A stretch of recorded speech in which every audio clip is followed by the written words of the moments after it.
POCSO act के मामले भारत जैसे देश में बहुत ही पाए जाते हैं। अधिकतर आपने देखा होगा या फिर सुना होगा, आपके ही समाज के, आपके ही आसपास वाले यौन उत्पीड़न में हमेशा कहीं न कहीं ऐसे मामले में जो है अपराधी दोषी पाए जाते हैं। सपोज़ करो कि ये जो पोस्को एक्ट का मामला होता है, ये 18 वर्ष से नीचे की लड़कियों के लिए या फिर लड़कों के लिए भी हो सकता है। अगर आप ये सोचते होंगे कि पोस्को एक्ट केवल लड़कियों पर ही लागू होता है, तो ऐसा नहीं है। पोस्को एक्ट में दोनों हो सकता है, चाहे वो लड़की हो सकती है या फिर लड़का हो सकता है। तो नमस्कार दोस्तों, आप सभी का स्वागत है सोनू पटेल एलएलबी में, और मैं हूं आप सभी का प्यारा दोस्त सोनू पटेल। दोस्तों, आज की वीडियो में हम बात करने वाले हैं, क्या होता है पोस्को एक्ट, कौन हो सकता है दोषी और कितनी सज़ा मिल सकती है। तो सबसे पहले मैं आपको बता देना चाहता हूं कि पोक्सो एक्ट एक ऐसा गंभीर अपराध होता है। यदि कोई व्यक्ति इस अपराध को करता है तो उसे कड़ी से कड़ी सज़ा का जो है प्रावधान दिया गया है। सपोज़ करो कि कोई एक ऐसी छोटी बच्ची है जिसको कोई व्यक्ति पोर्नोग्राफी वीडियो दिखाता है, या फिर उसे अश्लील फ़ोटोज़ दिखाता है, या फिर उसके गलत तरीके से बैड टच करके उसके साथ दुष्कर्म करता है, तो उस व्यक्ति के ऊपर पोक्सो एक्ट लगाया जाता है। अब बात करते हैं कि जो है पोक्सो एक्ट में सज़ा कितने वर्ष की होती है। अगर कोई व्यक्ति पोस्को एक्ट के तहत गिरफ्तार होता है, या फिर वो ऐसा अपराध किया और अपराध करने के बाद उसे सज़ा सुना दी गई है, तो उस व्यक्ति को जो है 3-4 तरीके की जो है सज़ा हो सकती है। पहला, यदि वह व्यक्ति ने जो है केवल उस लड़की के साथ या उस बच्ची के साथ केवल अश्लील तस्वीरें दिखाकर उसके साथ जो है कोशिश किया है, तस्वीरें दिखा रहा है, तो उसको जो है 7 वर्षों तक के लिए जो है सज़ा हो सकती है।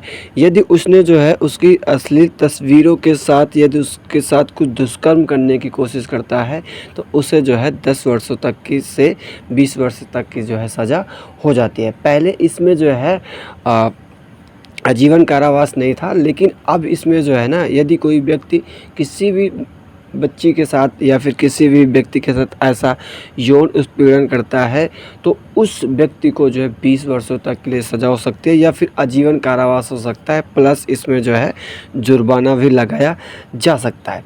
अब सवाल इसमें ये उठता है कि क्या उस व्यक्ति को जो है ज़मानत मिल सकती है या फिर नहीं मिल सकती है। तो मैं आप सभी को बता देना चाहता हूं कि पोक्सो एक्ट एक ऐसा जो है संगीन अपराध होता है जिसमें आपको ज़मानत मिल पाना बहुत मुश्किल होता है। सपोज़ करो कि आपने किसी भी छोटी सी बच्ची या किसी भी ऐसे बच्चे के साथ आपने दुष्कर्म किया है, और आपको यदि जो है कोर्ट से आपको ज़मानत मिल जाती है, तो फिर से आप ऐसा दुष्कर्म करेंगे, इसलिए आपको जो है ज़मानत मिल पाना बहुत मुश्किल होता है। अगर मैं व्यक्तिगत अपनी सलाह देने की बात करूं, तो पोस्को एक्ट में ज़मानत देनी ही नहीं चाहिए, क्योंकि ऐसे अपराधों को या फिर ऐसे अपराध की श्रेणी को लाइफ टाइम के लिए जो है सज़ा हो जानी चाहिए, या फिर उस व्यक्ति को सीधा फांसी पर लटका देना चाहिए। अब बात करते हैं कि ऐसे जो उत्पीड़न या फिर ऐसे जो मामले होते हैं, ऐसे मामले को आपको सतर्क रहना होगा, और ज़्यादातर अपने ख़ास व्यक्तियों से जो है आपको सतर्क होना पड़ता है, क्योंकि आप जानते हो ना कि सतर्क जिस पे हम भरोसा करते हैं वही हमारे भरोसे को तोड़ते हैं, और वही हमारे साथ ऐसा विश्वसनीय घात करते हैं जो आप समझ भी नहीं सकते हो। सपोज़ करो कि ऐसी बहुत सारी सीरियल आते हैं, जैसे क्राइम पेट्रोल या फिर क्राइम अलर्ट में दिखाते हैं कि सगे चाचा ने या फिर पड़ोसी ने मिलकर, जिस पे हम कभी मतलब विश्वास ही नहीं करते, सोच ही नहीं सकते उनके बारे में, वो भी ऐसा दुष्कर्म कर जाते हैं। तो यदि ऐसा कोई मामला होता है तो आप उसे छिपा के मत रखिए, क्योंकि यदि आप ऐसे मामले को छिपा के रखोगे तो आने वाले टाइम में वो आपके साथ किया है तो वो किसी और के साथ भी कर सकता है। तो ऐसे मामले को उजागर कीजिए और पुलिस कंप्लेन करिए। पुलिस कंप्लेन करने के बाद उस व्यक्ति को अरेस्ट कराइए। अगर अरेस्ट नहीं हो सकता है तो इस पे भी आप जो है सवाल खड़ा कर सकते हो। अभी देख रहे हो, हाल ही में कोलकाता के एक लेडी डॉक्टर के साथ ऐसा दुष्कर्म हुआ। अब क्या होगा, उसमें केवल और केवल उस व्यक्ति को अरेस्ट किया जाएगा और 10 साल 15 साल उसे जो है जेल में रखा जाएगा। इससे ज़्यादा क्या होगा।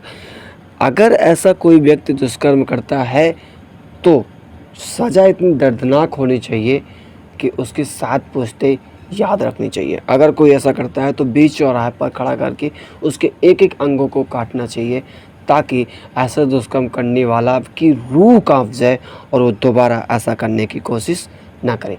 लेकिन हमारे देश का कानून इतना जो है भद्दा है कि हम कोई सा भी कार्य करें, कोई सा भी अपराध करें, उसको धीरे-धीरे घींच-घींच के ले जाके अपने छोड़ देंगे। क्यों? क्योंकि आम लड़कियों के साथ होता है। अगर यही किसी मंत्री, किसी विधायक की बेटी के साथ हो ना, तो तख्ता पलट देने की भी बात आ सकती है।